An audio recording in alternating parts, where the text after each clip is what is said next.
When you are managing worry and anxiety, then being told to take a deep breath can feel like it is barely scratching the surface of the kind of support and help you actually need. And yet, studies show that having various breathing techniques up your sleeve to help you in your journey through navigating anxiety and worry can have a long-lasting effect, not just in the moment, but by incorporating it into your practice, your daily practice of well-being. You can have a complete transformation of how you react to anxious situations, which is why today I'm going to give you my core 4 breathing techniques for navigating anxiety. Hey, if you're new to the channel, welcome. Don't forget to hit that subscribe button so that you can be part of this incredible community. Today, I'm going to just take you through these 4 breathing techniques that have had a profound impact on my own journey through anxiety, but also on the journey of so many people that I have worked with. And they are going to help you have just something up your sleeve so that when you are presented with a situation that you're finding difficult, you will have them at the ready. What I find about breathing techniques is that they are useful on so many different levels, but you need to get to be familiar with each one. Find the ones that work for you in different situations. The number one thing that I can tell you right now, though, that is a game changer for a lot of people when they start using breathing techniques, when they start incorporating them into their daily practice, is that it is not only about using breathing techniques or breath work when you start to feel anxious. That's why that advice that we talked about right at the beginning of take a deep breath isn't really the full picture. Yes, it can be absolutely crucial to have a breathing technique that is usable in the moment when you start to feel those anxious thoughts, when your mind starts racing, or when you get worried, when you feel the other physical symptoms start to kick in, those things that you have become familiar with associating with anxiety. Knowing that you can fall back on a breathing technique that you have already practiced is going to help you lower your blood pressure. It's going to help you realign your nervous system. It will help you bring that anxiety down. But here's the amazing fact. If you practice various breathing techniques on a daily basis as part of your habitual morning routine or evening routine, if you incorporate it into your daily life, then you can have a long-term lasting effect on your anxiety and your worry levels and start to change the trajectory of your anxiety profile. Before I jump into the how-to of these breathing techniques, I do need to remind you that if you are launching into breathwork for the first time, do make sure that you see a healthcare professional or your doctor so that you can get the best guidance as it relates to you. Don't jump into any breathing technique that feels uncomfortable, and make sure that you're getting guidance that is based on your specific health profile. The first one I want to look at today is box breathing. This is really simple, and if you're new to breathwork, this is a great place to start because it will get you familiar with the idea of counting as you're doing your breathing, and also gives you really clear image to follow, which is one of the reasons that I love it so much. This is a really good technique for getting mindful. So it is really applicable if you are in a private space and are aware that you're heading into an anxious moment. So when you are preparing for a job interview, or when you're about to go out on a date, or when you're just in a mode where you feel like anxiety might come to pass in that day, or you feel that your mind is starting to race. And this box breathing, you can do it with your eyes shut or your eyes open, and it incorporates inhale, exhale, and a held breath. You can do this on any set count. I always do this starting off when I'm working with people for the first time on a count of 6, because that generally feels like it is just challenging enough that it brings your awareness to it, but isn't so challenging that you feel like it's hard to keep up with. However, if you've been doing breath work a lot, or you feel that you have the capacity, you can go to 8 counts, you could go to 10 counts. The important thing is that you're doing it to a point where it feels like a bit of a challenge, but is not uncomfortable. So here's what we're gonna do with our box breathing. You imagine a box, so 4 sides of a box, and you inhale as you imagine the side of the box. You inhale, let's say on 6 counts, you go 1. And then when you get to the 6, you imagine that top section of the box and you hold for 6 counts. So you're holding your breath, you're taken that inhale on a count of 6, and you're gonna hold your breath for 6 counts. And then you're gonna take the next side of the box, and that's your exhale for 6 counts again. And then your final side of the box, that bottom of the box, you're gonna hold again. So that's a hold for 6 counts. So it goes like this: inhale for 6 counts, hold for 6 counts, exhale for 6 counts, and hold for 6 counts. And what I like about this one is that you have that really clear visual in your head as well, which is why it can really help with a mindfulness practice, because it just brings you into what's happening right then and there. And if you are someone who works well when you're doing mindfulness, works well with a strong image, well, that box image is gonna help with that specific technique. So try that one out. And as I say, start with 6 counts, move on to 8 if it feels natural and comfortable to you.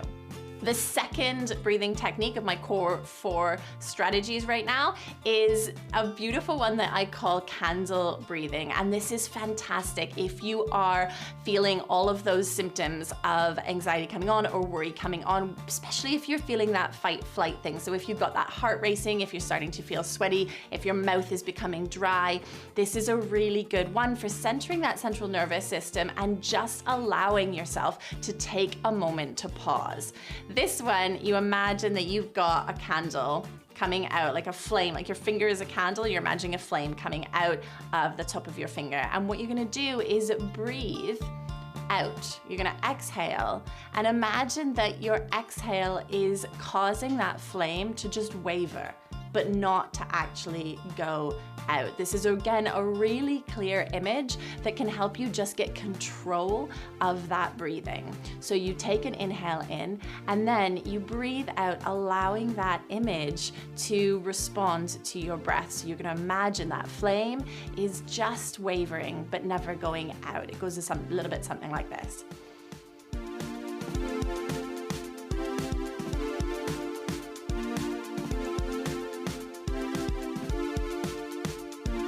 And you go right to the end of that breath, and you can repeat that as many times as you need. This is another one that is great to have up your sleeve if you're heading into a situation that is causing you to worry. It just allows you to gain that control again, especially if you're someone whose breath is really affected when you start to worry, when you start to get anxious. If you start to feel that hyperventilating coming on, using this technique will just bring it back under your control. The next technique I want to go through, I call RLN, or right left nostril breathing. You may be familiar with this before. This actually stems from a yogic practice. So it is centuries of years old, but it's done slightly differently by different people. The way that we approach this one is to breathe in through one nostril and out through another. This one immediately lowers your blood pressure and is another good one to incorporate into your daily practice, because the long-term benefits of this specific breathing technique in terms of your overall physical and mental health has been heavily researched and proven. So a great one to use on a daily basis, but again, one that you can use at any point when you need it, knowing that it's there for you to support you. In order to do the RLN breathing, we need to close off one nostril. I will just say a little caveat here is don't try and do this one when you have a cold. If you've already got a stuffed up nose, this is gonna become frustrating pretty quickly. If, however, your cold is just starting to go and you need to clear those nasal passageways, this could be a really good one. But if you're right in the thick of it, maybe stick to one of the other breathing techniques I've given you today. So the RLN breathing just requires you to cover up one nostril as you breathe in. Again, you can choose what count you're going to use. Start with a 6 if this is new to you. If you feel like you have the capacity, go up to an 8 or a 10. It should be a little bit of a challenge, but not so much that you're feeling that it is causing discomfort. So we breathe in.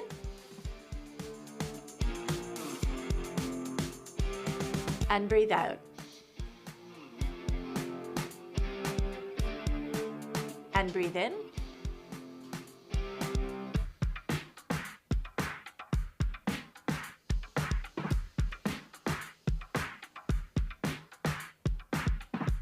Now you'll see with the technique as I do it in the RLN breathing is we swap each time. There are other versions of this technique where you stick to one nostril for going in and one nostril for going out.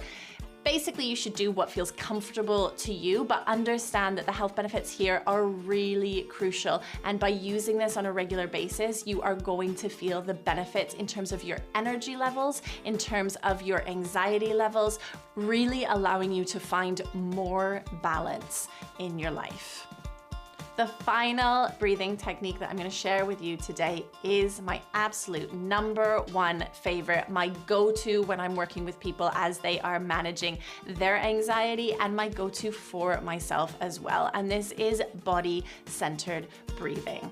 This has a lot of versatility to it, and you can adopt it in so many different ways for different situations and for what you're trying to tackle in that moment. Basically, what we're doing here is choosing a body part and imagining that the breath is going in and out of that specific body part. I'll give you an example and then I'll tell you my favorite one to use. So a great example here is using your heart. When you use it as a heart-focused breathing, you can place your hand on your heart. In fact, I suggest using your hands to direct your thought, whatever the body part you choose is a really good way to start if this is a new technique for you. So if we were using our heart as the body part that we've chosen, then we would imagine that the breath is going into the heart and being released from the heart. So you kind of pretend that it's not the lungs doing the breathing at all, it's your heart doing the breathing. Again, you can do this on 6 counts, you can do it on 8 counts, you can do it on 10 counts, same caveat as before, whatever is comfortable to you. We breathe in, imagining that it is the heart doing the breathing. And we breathe out, imagining that the heart is releasing the breath. This is a great one to do with your eyes shut. If it's helpful for you to just close out the rest of the world, again, take it as a mindfulness moment for yourself and really lean into that visualization. So visualizing, in that case, that it's the heart. You can do it with any body part. You can do it with your stomach, is a really powerful one and can give you a sense of strength to get that core working for you. I told you that I would tell you my all-time favorite body part to do this with, and that is the soles of my feet. When you're standing, especially if you're standing ready to give a presentation or you're about to go and do something and you need that boost of strength and you need to reduce the worry, reduce the anxiety, and go into it as your best self, placing your feet firmly on the ground and imagining that you're breathing in and out from the soles of your feet. As weird as that may sound, it grounds you in a way that will make you feel powerful and ready to present your best self, ready to take on any challenge and really give it your all. So try this one, experimenting with different body parts. You can use the top of your head, you can use your cheeks, you can use your shoulders, you can use your knees. You get the idea. The important thing here is that you find something that works for you and change it up depending on what you need it for in that moment. Allow yourself the time to explore. Make the exploration of your breathing techniques, as I say, part of your daily routine.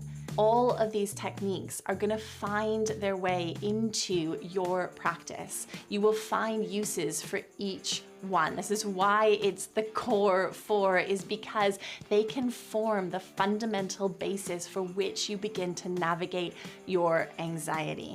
Come back to this video as many times as you need to go through the specific technique that you want to try and allow yourself to really invest the time and energy into developing your breathwork exercises. I hope this video has been useful for you today. Drop me a comment below to let me know which one you're enjoying using, which one you're finding more difficult, or any other breathing techniques that you find help your anxiety so that we can support this incredible community. And if you want to know more about managing your anxiety, don't forget to check out the video here, and also check out the free resources that I've got in the description box below, because there are some amazing tools that will help you on your journey to living your best self.